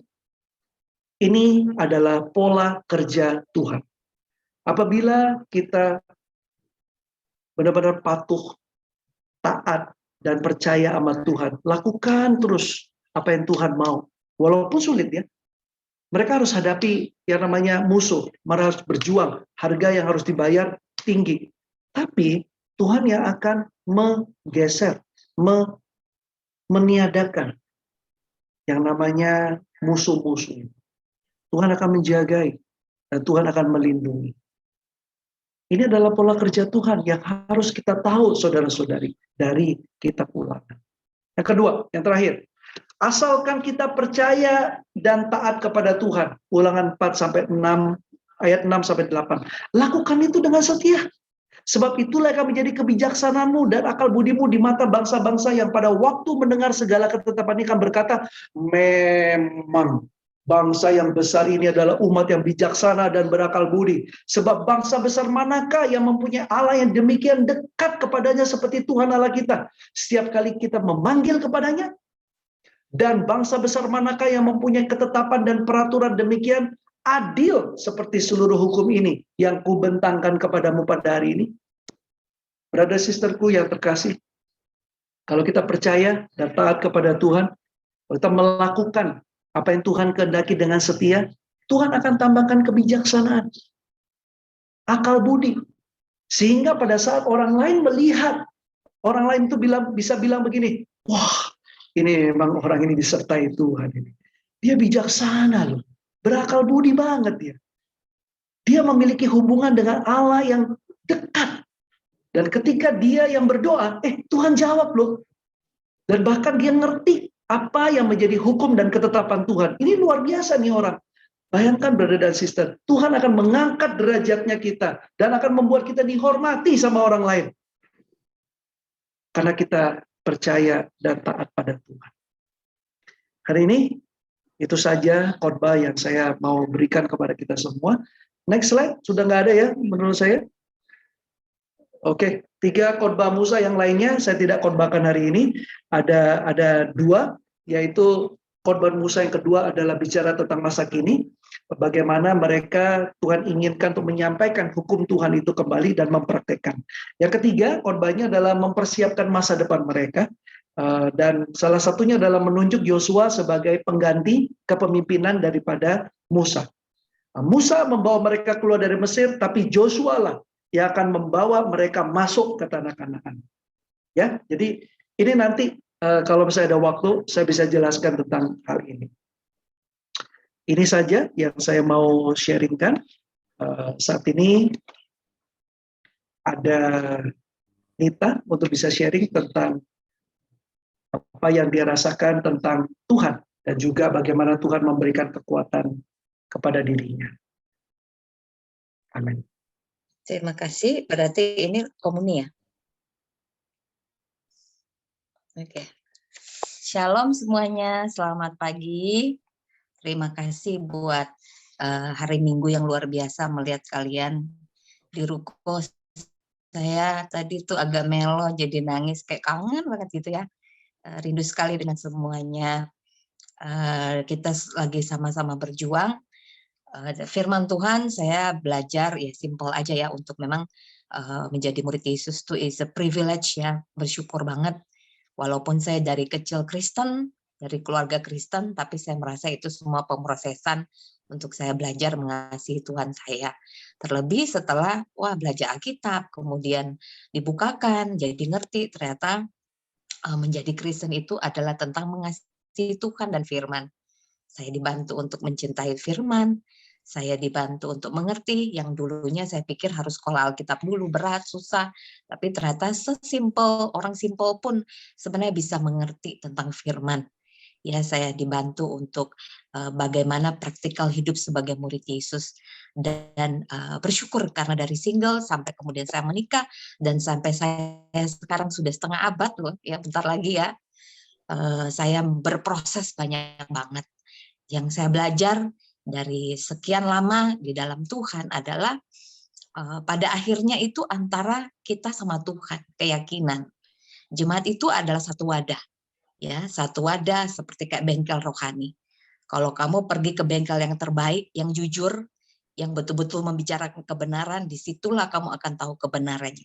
Karena pada saatnya, one day, kamu akan sendiri untuk mempertahankan iman dan keyakinan kamu. Ya, seperti apa yang saya alami sekarang ini, I know saya punya keluarga yang selalu mensupport, saya punya kalian semua, tapi saya harus tetap sendiri menghadapi. Ya kan, bagaimana untuk melihat Tuhan itu tetap besar, tetap baik, walaupun kita di dalam pencobaan yang besar. Kejadian saya belajar dari Ayub. Ya, Ayub seseorang yang sangat kaya, tapi ada masa diambil semuanya. Bahkan istri, anaknya, semua diambil, hartanya, kecuali nyawa. Tapi Ayub bilang, ya, saya bersyukur. Setelah sekian lama jadi murid, it's not about kamu diberkati, kamu dijawab, doa-doa saya dijawab, semua dimudahkan. Tapi ternyata ikut Tuhan itu is about penderitaan. Ya, Tuhan bilang, kamu sempurna pada saat kamu bisa merasakan salib itu sendiri. Tidak ada yang mulus, tidak ada yang enak. Mungkin awal-awal kita jadi murid semuanya indah, semua doa dijawab, mulus, saya dikasihi, semua datang mengunjungi saya ditanyain kabar. Tapi itu tidak akan selamanya berjalan seperti itu. Kamu akan ditempa, diuji ya. Kalau misalnya nggak ada yang care sama kamu masih love Tuhan nggak? Betul ya? Kok saya sudah nggak dikasihi, diperhatikan, masih love nggak? Nah itu saya semuanya. Dan saya bersyukur pada akhirnya antara between me and God. Ya, ada lagu dibilang kan, walau sendiri tetap ku ikut. Ya, suamimu mungkin nggak akan selalu ada, ya, karena keyakinan tetap suami istri itu beda ya. Maunya sih semua sama-sama, suami istri dan anak-anak. Tapi pada akhirnya saya juga perlu membiarkan Joe, Nico punya own conviction mereka. Mereka yang akan mengalami pergumulan dan struggle. Yang mamanya alami, belum tentu mereka kuat bisa alami. Setiap orang ada salib yang harus mereka pikul. Tapi pada akhirnya adalah kita bersetia sampai akhir. Walaupun, dia bilang, walaupun dalam tekanan, di tengah badai, tetapi kamu tetap believe, trust, tidak pernah bergoyah sedikit pun. Disitulah iman kita akan grow banyak. Ya, kalau semuanya masih ringan, betul ya, masih enak, iman kita nggak akan teruji. Tapi saat semua berat dan kamu masih bisa sukacita, kamu masih bisa memberi, disitulah sebenarnya sukacita yang sejati itu muncul. Ya, thank you, saya bersyukur banget Tuhan membiarkan saya mengalami ini semua. Dan saya bersyukur saya punya kalian. I know kalian terus mendoakan saya. Terima kasih banyak. Sudah jatuh ingusnya. Thank you banget ya buat semuanya. Saya baik-baik saja di sini juga berjuang.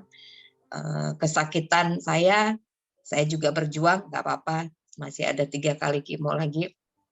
Memang berat. Kemarin saya masih bisa nyanyi ya, main gitar nyanyi ya kan. Saya masih bisa nulis diare. Udah nggak bisa, udah gemeteran. Sakit kalau pakai gitar gitu. Jadi udah memang berat. But it's okay. Sebentar lagi semua juga akan berakhir. Ada pelangi sahabat hujan. Thank you semuanya. God bless all. Bye. Thank you, Hani. Saatnya untuk kita bisa mendengarkan satu pujian. Anggur dan roti bisa dibagikan. Kita akan merenungkan kasih Tuhan dan juga merefleksikan apa yang tadi kita dengar, mengambil beberapa keputusan dalam hidup kita. Tuhan berkati. Ya, bagi kita yang tahu pujian ini kita bisa nyanyikan sama-sama. Sekalian juga kita bisa kasih semangat buat Bunika. Engkau yang lebih tahu cara untuk membuka jalanku. Engkau yang lebih mengerti cara untuk menolong hidupku. Ku percaya Kau Tuhan yang tak pernah gagal menjadikanku lebih dari pemenang. Ku percaya Kau Tuhan yang tak pernah lelah menepati janji-janjimu.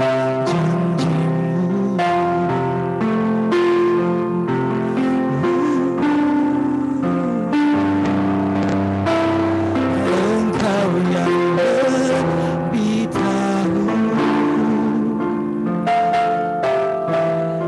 cara untuk menolong jalanku. Engkau yang lebih mengerti cara untuk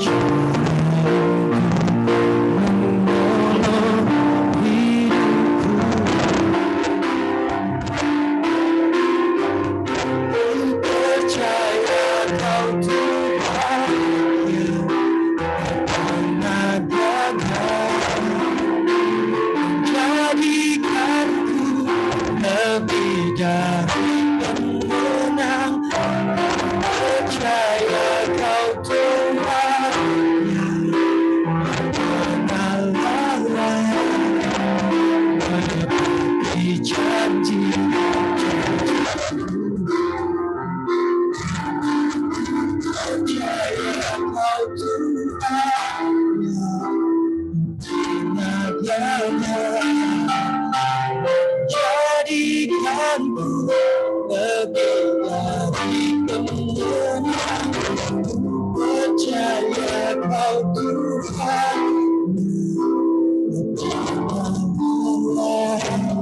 menepati janji-janjimu.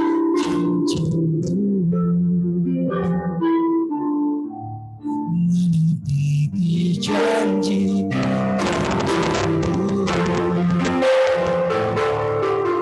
Menepati janji-janjimu.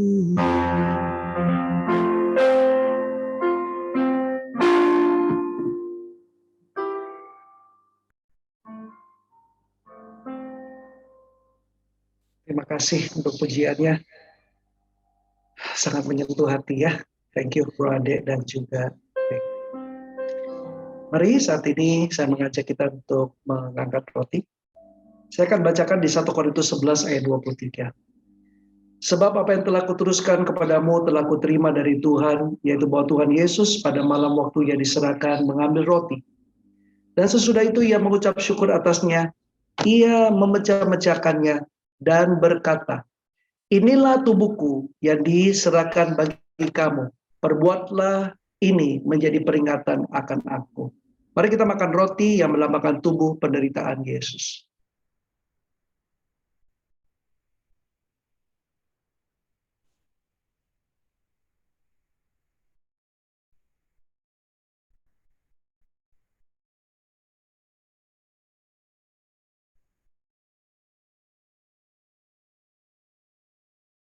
Demikian juga ia mengambil cawan sesudah makan, lalu berkata, cawan ini adalah perjanjian baru yang dimeteraikan oleh darahku.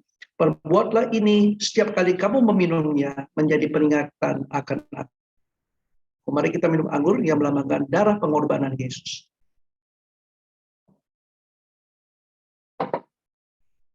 Sebab setiap kali kamu makan roti ini dan minum cawan ini, kamu memberitakan kematian Tuhan sampai ia datang.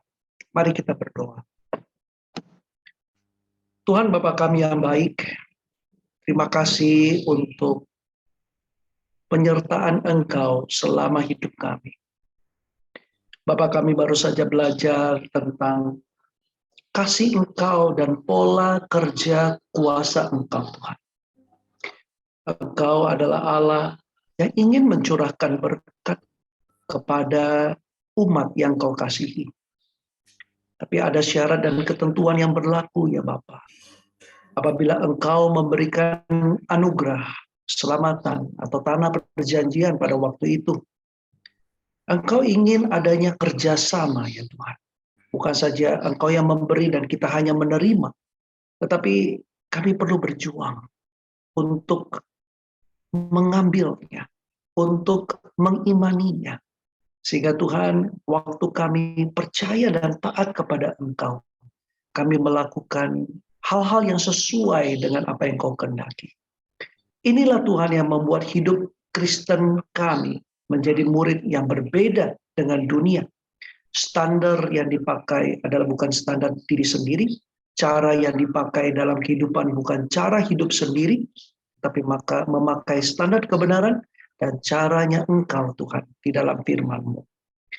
Bapak terima kasih karena Engkau memberikan kami pengampunan dosa yang tidak akan pernah dapat kami bayar dengan apapun. Terima kasih Engkau telah melunasi hutang dosa kami Tuhan. Dan Engkau membenarkan kami, menjadikan kami, membersihkan kami seperti putih, seperti salju Bapak. Terima kasih kalau kami hari ini boleh menyebut Engkau sebagai Aba dan Bapa. Satu istilah panggilan Bapa yang begitu intim pada zaman dahulu. Terima kasih untuk kami hari ini boleh mendapatkan kekuatan dari salib Yesus. Tuhan, di mana salib itu telah menang. Bahwa penderitaan yang kami alami sekarang ini cuma hanya sementara. Hidup kami di dunia pun cuma hanya sementara. Tapi Tuhan, hidup kami yang sementara ini akan membawa kami untuk selama-lamanya pada dua tempat, yaitu ke surga atau ke neraka. Bapak, kiranya kami sebagai murid-murid Engkau semakin tekun, semakin belajar, semakin mengerti akan kasih Engkau, tidak menyia-nyiakan anugerah keselamatan yang Engkau telah beri. Benar-benar Tuhan belajar terus-menerus untuk bertumbuh, melakukan apa yang Kau inginkan, terus beriman, percaya, dan taat kepada Engkau. Bapak terima kasih, biarlah Tuhan kami diperkuat senantiasa oleh salib Engkau. Dalam nama Kristus Yesus kami berdoa dan mengucap syukur. Amin.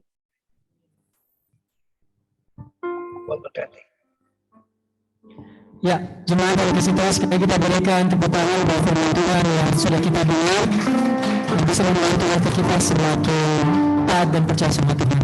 Sekarang kita akan mulai bersembahang sama-sama. Mari kita selalu punya hati yang bersyukur dan mau mengecap setiap kebaikan Tuhan.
Betapa baiknya Tuhan itu, rasakan dan nikmati kasih sejati.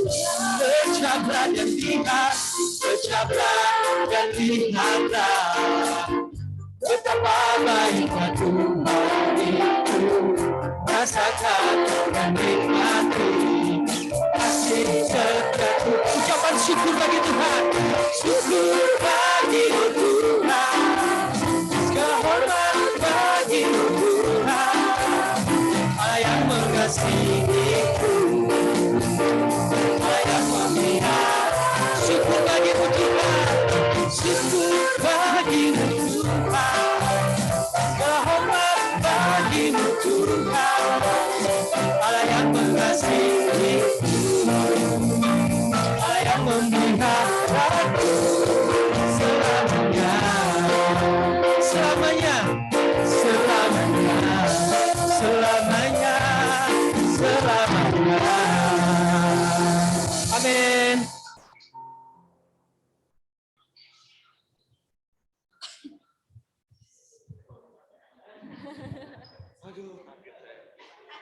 Selamat pagi semuanya.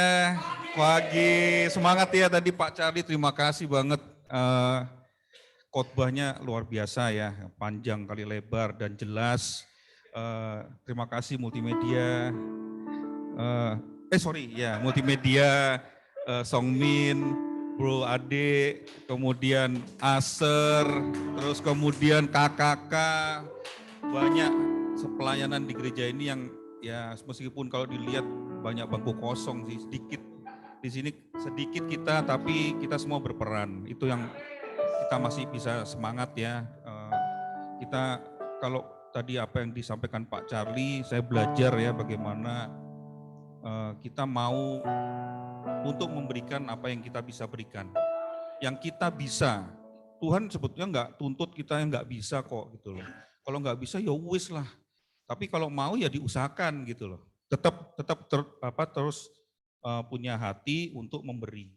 Gitu. Jadi yang saya belajar dari apa yang Pak Charlie sampaikan tadi, dari firman tadi, ya itu benar-benar bisa menusuk saya ya, bagaimana waktu yang sudah berjalan begitu cepat ya. Saya juga ngalamin bagaimana 2014 sampai sekarang sudah 2022, saya jadi murid 8 tahun gitu ya. Tapi apa yang saya sudah bisa berikan untuk jemaat, untuk orang-orang di sekitar saya, untuk keluarga saya, tentu yang nggak mungkin juga nggak ada sama sekali gitu. Ada walaupun masih kecil, yang itu juga perlu ditumbuhkan terus. Tetap yang namanya percaya dan taat pada aturan Tuhan harus tetap kita pegang ya, dan dengarkan ketetapan dan peraturannya, kemudian patuh dan taat terus melakukan apa yang menjadi ketetapan dan peraturan Tuhan. Itu yang sungguh-sungguh benar-benar saya mesti upayakan. Jadi ternyata Tuhan memang beri cuma-cuma segala apa yang kita dapat sekarang ini. Sampai hari ini saya merasakan Tuhan berikan banyak sekali hal yang bisa saya rasakan. Tinggal bagaimana saya menggunakannya, bersyukur tadi ya, mensyukuri apa yang Tuhan sudah kasih pada saya. Ya. sehingga apa yang menjadi rasa syukur itu bisa benar-benar menyenangkan hati Tuhan. Dan tadi juga saya diingatkan lagi, Bapak kita itu baik banget.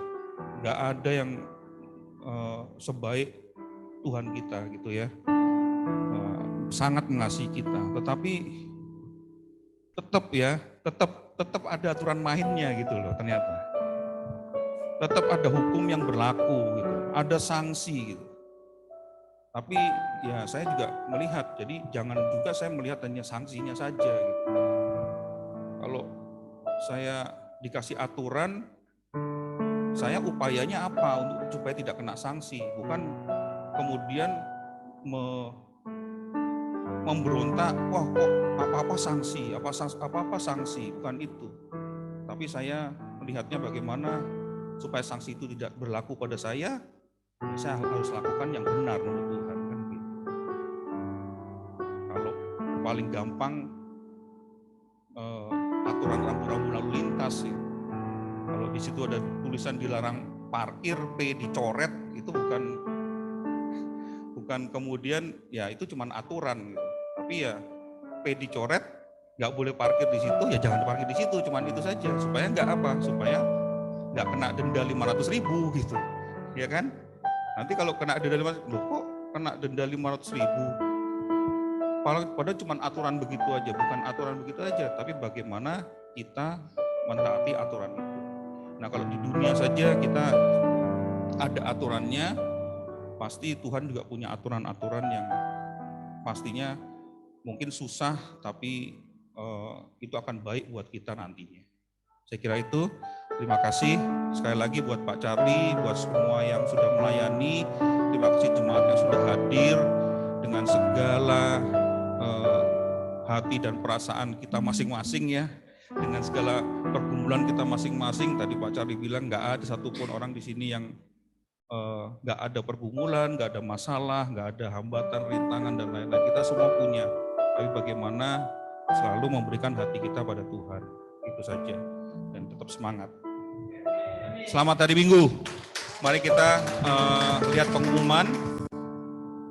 Persembahan dan perpuluhan dapat ditransfer ke Yayasan Gema Kristus Damai Indonesia, Bank Danamon 3583405281. Jadi ini salah satu cara supaya kita juga bisa lebih banyak memberi ya.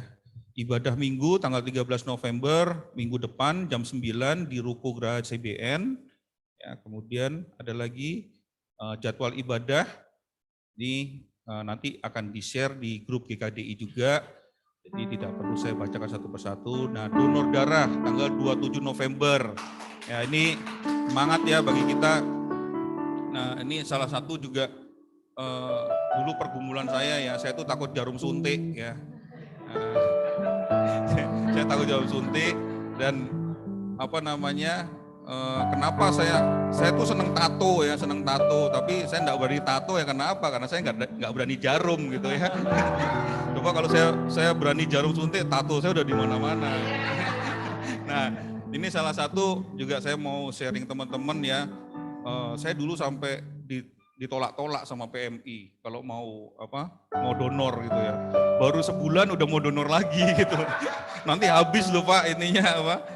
Saya sampai punya kartu dulu tapi sudah begitu lewat usia 45 itu ternyata kan saya ada hipertensi dan minum obat ya setiap hari. Nah, itu ternyata juga mempengaruhi kualitas darahnya. Jadi di sharing lagi ya.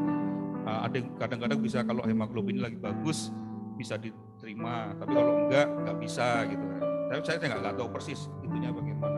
Tapi teman-teman saya mengajak saudara sekalian, saya ngajak kita berupaya ya. Sakitnya ternyata cuma sebentar, cus gitu, udah setelah itu selesai. Bagi yang belum pernah dicoba ya, supaya kita bisa berpartisipasi di acara PMI nanti. Itu saja. Lalu ada Motherhood, Journey, Faith and Courts. Apa benar ya bacanya ya? November 12 hari Sabtu ini ya. Hari Sabtu ya. Ini untuk ibu-ibu ya. Jadi ibu-ibu yang ada waktu hari Sabtu, jamnya belum tahu, jamnya nanti dikabari lagi. Ya, saya kira itu saja. Terima kasih sekali lagi multimedia yang sudah sharing. Mari kita bersyukur sama Tuhan hari ini ibadah kita berjalan dengan lancar. Kita tutup dengan doa, mari kita satukan hati. Bapak mengucap syukur dan berterima kasih, sungguh besar Tuhan kasih-Mu kepada kami semua. Terima kasih untuk apa yang sudah disampaikan oleh Pak Charlie tadi Tuhan, firman-firman Engkau yang sungguh membangun kami, untuk mengingatkan kami, menggugah kami lagi Tuhan. Bagaimana hati kami semua bisa benar-benar murni melakukannya hanya untuk Engkau Tuhan. Biarlah segala upaya kami yang kami lakukan dengan segala hambatan dan rintangan dari masing-masing kami, pergumulan-pergumulan kami, biarlah bisa terlalui Tuhan. Dari masing-masing kami mungkin berbeda-beda saat melakukan upaya Tuhan. Ada yang dengan mudah upayanya bisa dengan cepat berhasil, ada yang dengan berkali-kali mengulang, berkali-kali melakukan baru bisa membuahkan hasil, tapi mungkin banyak waktu yang kita sudah buang, tapi kita tidak menghasilkan apapun Tuhan. Tapi kami yakin Tuhan, dengan segala yang kami bisa berikan hati kami Tuhan, kami terus berupaya Tuhan, supaya kami bisa terus memberikan hati kami yang setulus-tulusnya hanya untuk kemuliaan nama Engkau. Biarlah nama-Mu saja yang dipermuliakan Tuhan, dan kami juga berdoa bagi semua saudara-saudari kami, terutama untuk Unita Tuhan yang saat ini juga sudah dalam proses penyembuhan sakit penyakit jasmaninya, supaya Engkau segera pulihkan Tuhan. Jagai dia dalam proses ini sampai dengan nanti melakukan operasi supaya berjalan dengan lancar. Bapak bantu juga Pak Charlie yang mendampinginya juga supaya Engkau beri kesehatan jasmani juga, yang pasti rohani Tuhan semakin Engkau kuatkan. Bagaimana untuk menyikapi apa yang menjadi pergumulan kami semua di sini. Bapak bantu kami juga semua di sini supaya kami juga semakin menempa diri kami, semakin berupaya untuk menguatkan jasmani dan rohani kami Tuhan.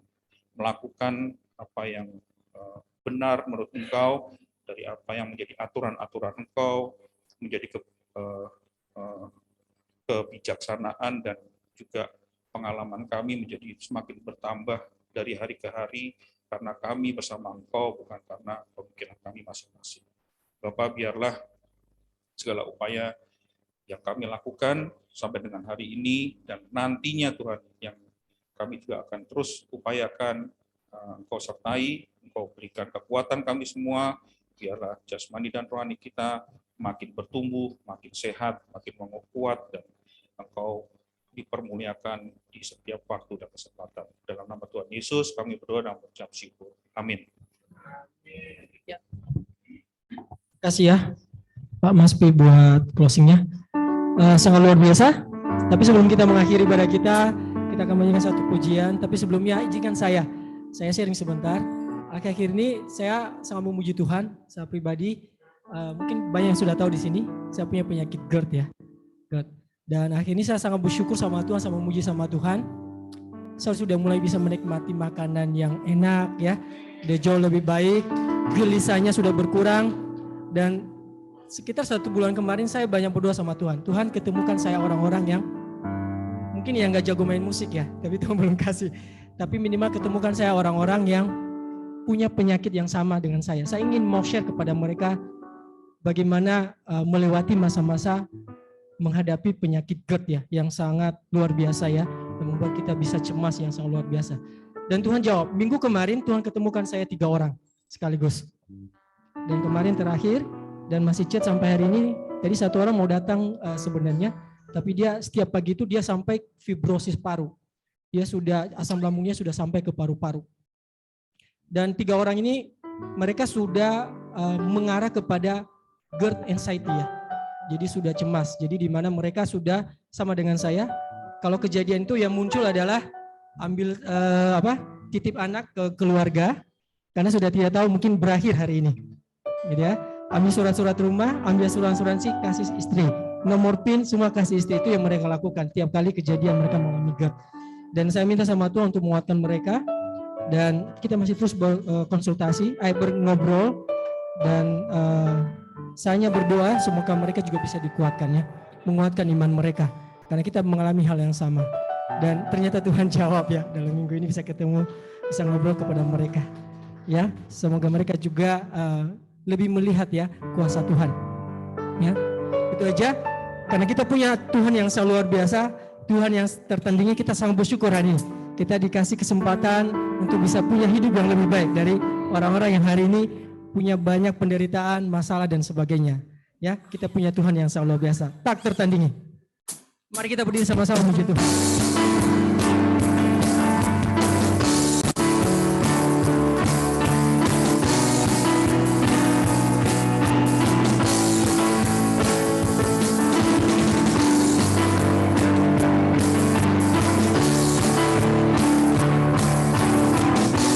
Siapa akan dibandingkan Tuhan yang selalu luar biasa? Tidak ada.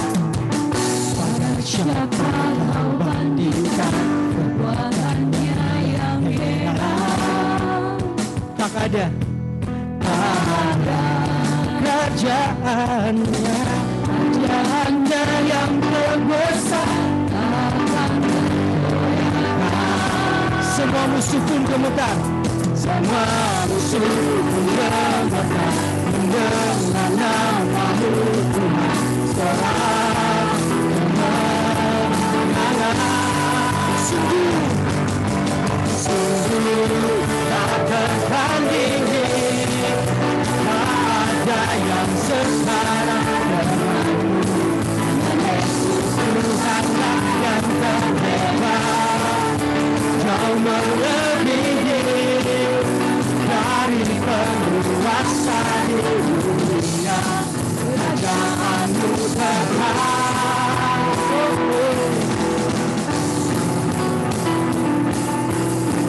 Lebih semangat lagi memuji Tuhan. Pada siapa kau bandingkan Tuhan kita yang luar biasa? Pada siapa kau bandingkan kekuatannya yang heran? Tak ada kerajaannya yang terbesar, tak akan tergoyahkan. Semua musuh pun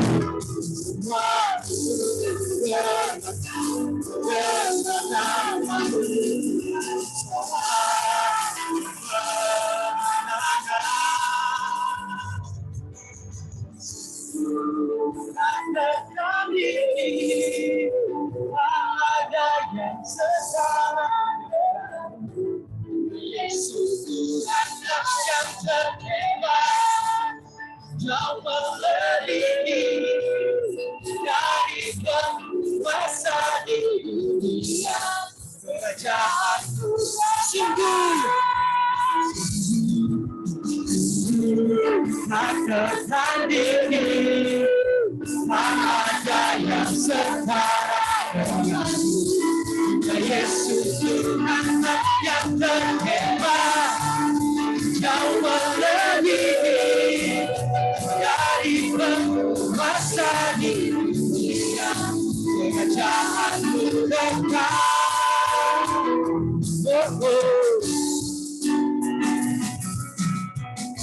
Tiada hal yang tertandingi, amin.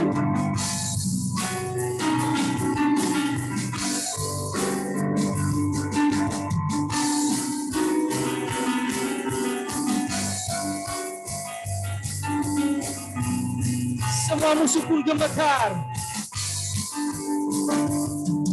Semua musuh pun gemetar mendengar nama-Mu Tuhan. Sorak kemenangan. Katakan sungguh tak tertandingi. Sungguh tak tertandingi. Ada yang setara denganmu. Yesus Tuhanlah yang terhebat, Jauh melebihi dari penguasa di dunia. Kerajaan sungguh tak tertandingi, sungguh tak tertandingi. Ada yang setara denganmu, Yesus Tuhanlah yang terhebat. Jauh melebihi dari penguasa di dunia. Kerajaan-Mu datang. Amin. Kemuliaan Tuhan. Ibadah telah selesai. Tuhan Yesus memberkati kita semua. Amin.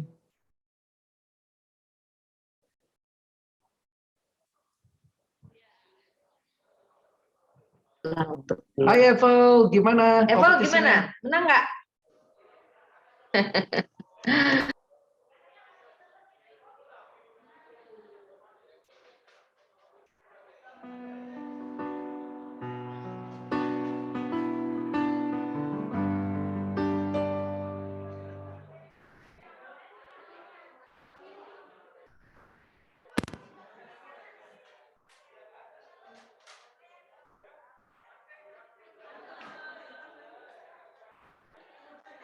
Iya.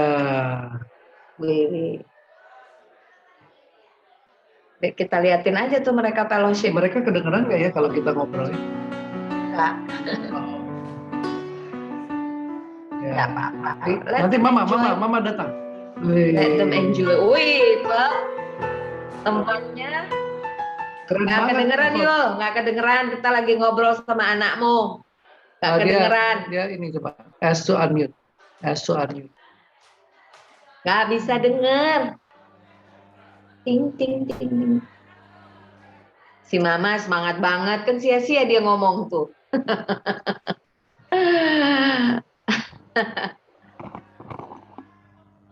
Ya udah Vel, kamu fokus aja Vel. Awesome ya. Take care ya, jaga semua spirit. Jangan lupa banyak minum juga. Dah, bye-bye. Kompetisi apa sih? Ada deh, nanti dia kabarin dong. Oh iya, oke. Oke, Evel. Oke, GKDI Cirebon. Wih, debat. Aku takut. Selamat berdebat rohani. Oke, selamat hari Minggu. Coba lihat dulu.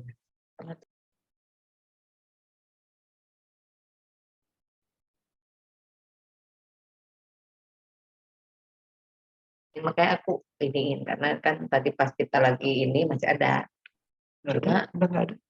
Tadi ya. Aku lagi.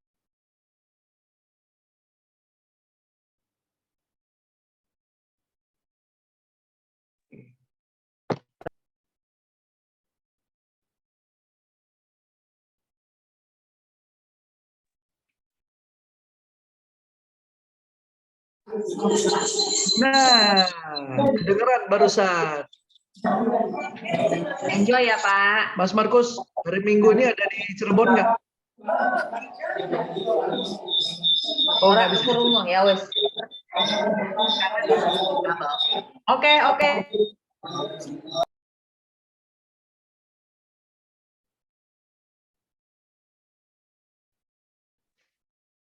Hai Bro Freddy, kita ketemu lagi ya. Terima kasih buat pelayanannya. Terima kasih.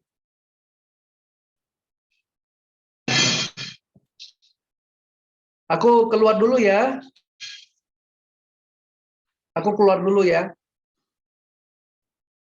Selamat kasih semangat buat Edi nanti buat pertandingan di GCM. Semangat.